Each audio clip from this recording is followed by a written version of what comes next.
3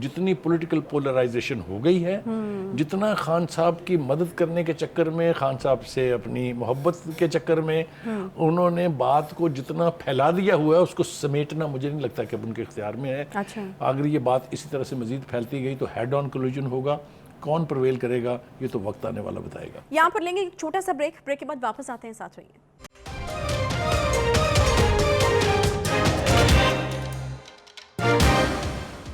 welcome back. Break کے بعد ایک بار پھر سے خوش آمدید کہتے ہیں. بخاری صاحب، مذاکرات کے حوالے سے جو ہے وہ سوال میں نے آپ سے کیا اور اس کا جواب مجھے ابھی تک نہیں ملا. یہ فضل الرحمان صاحب کا تو ایک بڑا کلیئر سٹانس ہے، تو یہ کیا جان بوجھ کے ان کے کورٹ میں ڈالا گیا ہے بال کہ آپ جو ہیں وہ فیصلہ کریں؟ کیونکہ پہلے ہی ان کو بلال صاحب منانے کی کوششیں کر رہے تھے اور وہ کہے تھے کہ پی ٹی آئی کے ساتھ مذاکرات ہونی نہیں چاہیے.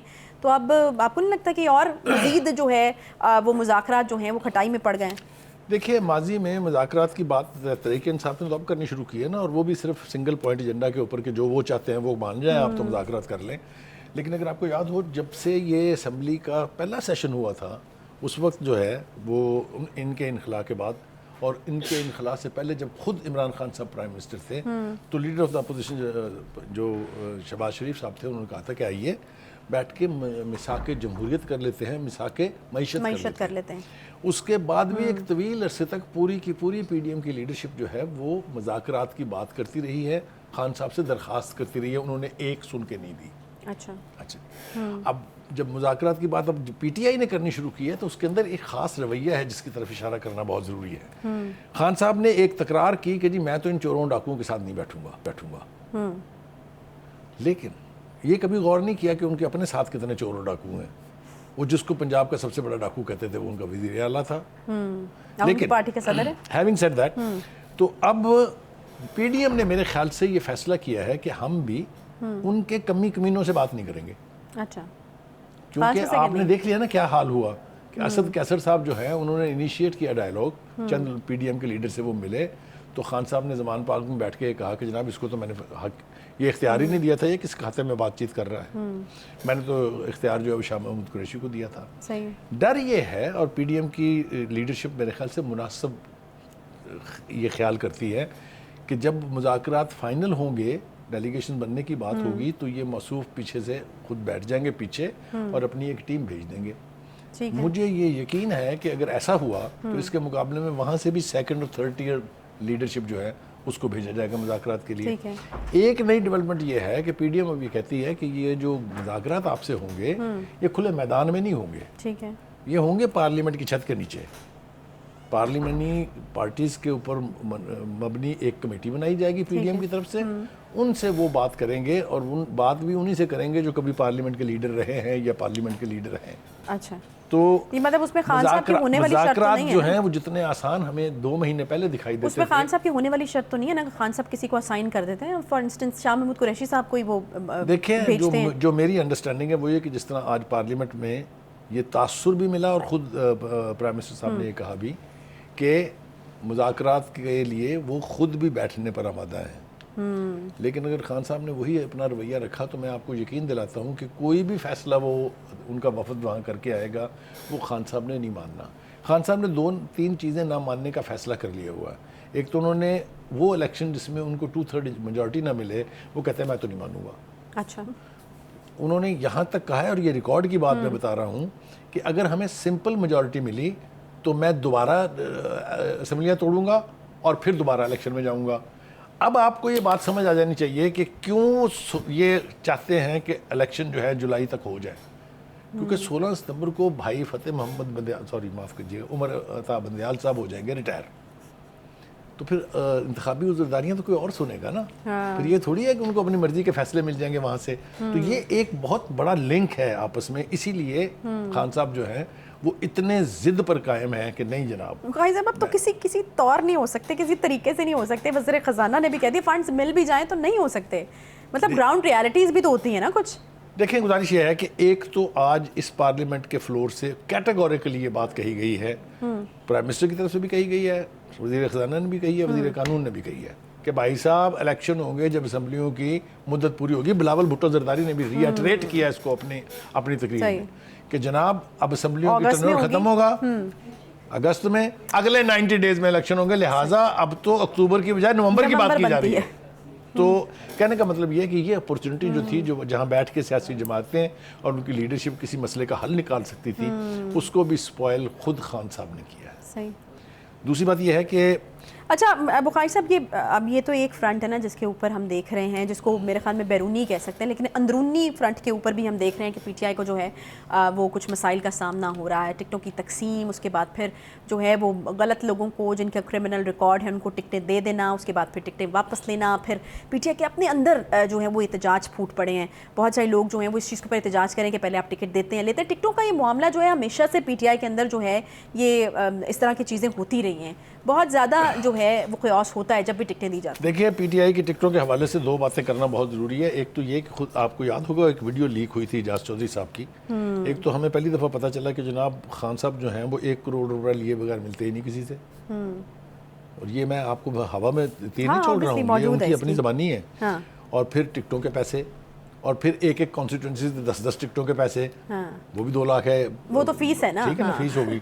اس کے بعد پھر جس طرح کی ٹکٹیں دی گئی ہیں اور جس طرح سے جس برق رفتاری سے انہیں واپس لینا پڑ رہا ہے، اس لیے کہ احتجاج بہت شدید تھے. زمان پارک میں بھی ہوئے، جن کانسٹیٹوئنسی کے لوگوں کو ٹکٹ نہیں ملے انہوں نے وہاں جا کے بھی احتجاج کیے.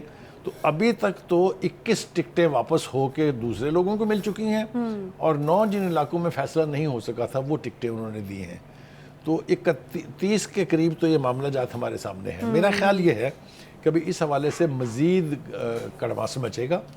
ابھی اور لوگ جو ہیں وہ اس کے اوپر احتجاج کریں گے، اور یہ لینے دینے کا، ٹکٹیں واپس لینے کا یہ سلسلہ ابھی جاری رہے گا. کافی ٹائم اس کے اوپر لگے گا. دوسری بات یہ ہے کہ جو 2018 کی میں اکثر بات کرتا ہوں نا کہ یہ 2018 نہیں ہے. خان صاحب ریالٹیز کو ریالائز کریں. یہ گراؤنڈ ریالٹیز ہیو چینجڈ. نہ وہ آر ٹی ایس سسٹم ہے، نہ کوئی سہولت کار ہیں. ان سہولت کاروں کو جنہوں نے آپ کو اقتدار کے ایوانوں تک پہنچایا، آپ نے کہا یہ میر جعفر میر صادق ہیں. تو حالات بدل گئے ہیں. دوسری بات یہ کہ انہوں نے اپنے 4.5 سالہ عرصے میں، یا 3 سال پونے 4 سال کا جو عرصہ تھا حکومت کا، اس میں اپنی کانسٹیٹوئنسی کا ایک تنکا توڑ کے نہیں دیا. پونے 4 سال خان صاحب نے اپنے ورکر سے، اپنے لیڈروں سے، سوائے احتجاج کے کوئی کام کرایا ہو تو جلدی سے مجھے بتا دیں. وہ کام مجھے نہ بتائیے جہاں تختیاں تبدیل کر کے اور نام تبدیل کر کے ان کریڈٹ لینے کی کوشش کی ہے. یہ ساری دنیا کو پتہ ہے. دنیا اتنی بیوقوف نہیں ہے جتنی خان صاحب سمجھتے ہیں. There is a different world that exists. اس کے علاوہ جو خان صاحب دنیا دیکھتے ہیں جس میں وہ اپنے آپ کو سوائے پرائم منسٹر کے اور کسی کو پرائم منسٹر دیکھنے کے لیے تیار نہیں ہیں. تو گراؤنڈ ریالٹیز کے تبدیل ہونے کے ساتھ ساتھ جو کانسٹیٹوئنسی کی پالیٹکس ہے نا وہ انٹائرلی ڈفرینٹ ہے.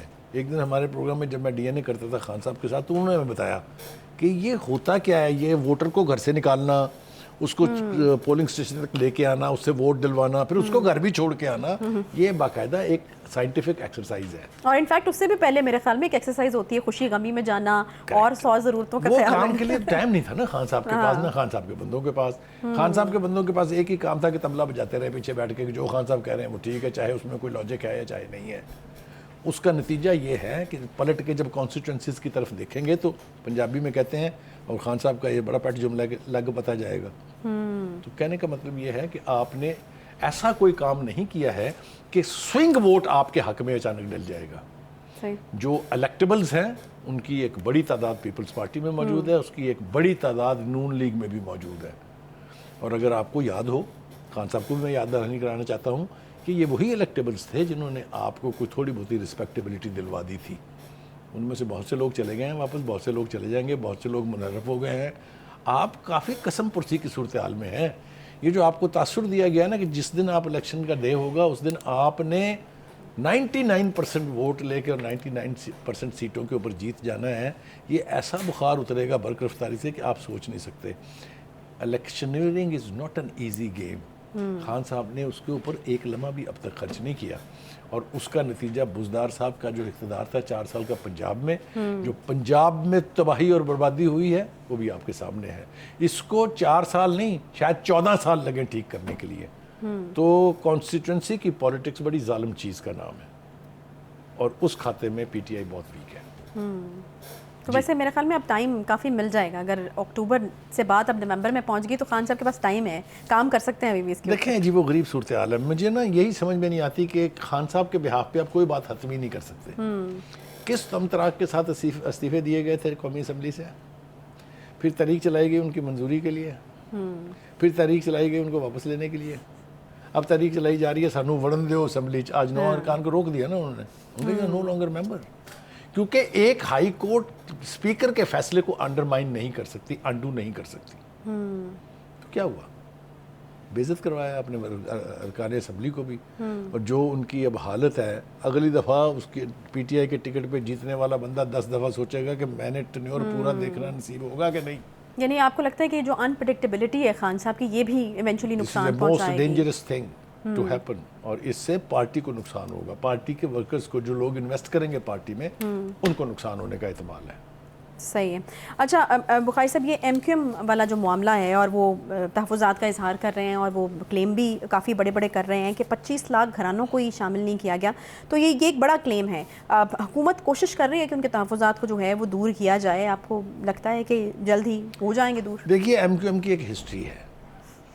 ایک تو یہ کہ وہ ہر حکومت کا حصہ رہے اور ہر حکومت سے ناراض ہوئے اور پھر مان گئے. تو ہوتا یہ ہے کہ جب ان کے مطالبات میں شدت آ جاتی ہے اور کچھ مطالبات انہوں نے منوانے ہوتے ہیں تو وہ پھر کٹی کر لیتے ہیں گورنمنٹ سے. ٹھیک. اور کٹی کرنے کے بعد پھر مان جاتے ہیں. یہ بھی اچھی بات ہے نا، کہیں آپ، میں آپ کو دے سکتا ہوں، یہ اچھی بات ہے. یہی اب بھی ہوگا. دیکھیے نا، وہ ناراض بھی رہتے ہیں، ان کے وزیر کام بھی کرتے رہتے ہیں. آپ نے کہا نا خان صاحب انپریڈکٹیبل ہیں، تو ان کے بارے میں اچھی بات ہے کہ وہ پریڈکٹیبل ہیں. ہاں، وہ ناراض بھی ہوں گے، مان بھی جائیں گے. ان کو منانے کے لیے آپ کو اس وقت 9-0 جانا پڑتا تھا عزیز آباد میں، اور اب آپ ان کی پارٹی کے لیڈروں کو جا کے مل لیں تو وہ بات بن جاتی ہے. تو وہ کوئی ایسا ان مینیجیبل معاملہ نہیں ہے. ہوپ فلی وہ اسی تنخواہ پہ کام کریں گے. اچھا ٹھیک ہے. اچھا بخاری صاحب، ایک اور بڑا اہم ایشو تھا، میرے خیال میں ٹائم ہمارے پاس بالکل کم ہے اور میرے خیال میں بڑے افسوس سے یہ خبر جو ہے وہ بیان کرنی پڑ رہی ہے کہ اس بار ہم یہ اس چیز کا احتمال ہے یا خدشہ ہے کہ اس بار جو حج کا کوٹا ہمیں یعنی پاکستان کو ملا تھا اس کو ہم واپس کریں گے، کیونکہ مہنگائی، انفلیشن، لوگوں کی پہنچ سے باہر بہت ساری چیزیں ہوتی جا رہی ہیں. تو جو کوٹا ہمارے پاس موجود تھا اس کو بھی ہم پوری طرح سے اویل نہیں کر پائیں گے. تو یہ بڑی میرے خیال میں افسوسناک خبر ہے، کیونکہ ہر مسلمان کے دل میں خواہش تو ہے، لیکن دیکھیں کہ پھر اب جیب اجازت نہیں دیتی، یا پھر وہ چیزیں جو ہیں وہ اتنی مہنگی یا عوام کی پہنچ سے دور کر دی گئی ہیں کہ ایک جو مذہبی فریضہ ہے اس کو بھی سر انجام جو ہے. دیکھیے، آپ کے سوال کے اندر اس کا جواب موجود ہے. مہنگائی کی بات آپ نے کر دی ہے، میرا خیال ہے مزید کسی وضاحت کی اور ضرورت نہیں ہے، لیکن 2-3 باتیں اس حوالے سے کرنا بہت ضروری ہیں. ایک تو یہ کہ جب تک یعنی بحری جہازوں کے ذریعے حج ہوتا تھا تو غریب آدمی کے لیے بہت آسان کام تھا یہ کہ وہ حج پرفارم کر لیں. آپ یہ دیکھیں کہ جو جہازوں کے کرائے ہیں 100% انکریز تو ان میں ہو گئی ہے. باقی چیزوں کو تو چھوڑ دیں، اس نے ساتھ لے کے جانی ہے، آرام خریدنا ہے، جوتی خریدنی ہے، وہ تو ساری چیزیں مہنگی ہے ہی. لیکن یہ کرایہ اتنا بڑھ گیا ہے کہ اب یہ ایک عام آدمی جو ہے، یعنی میں سمجھتا ہوں کہ لوور مڈل کلاس کو تو خواہش ہی کر سکتے ہیں، اب مڈل کلاس کے لوگ بھی اب اس کو سمجھتے ہیں کہ نہیں یار یہ بڑا مہنگا کام ہے.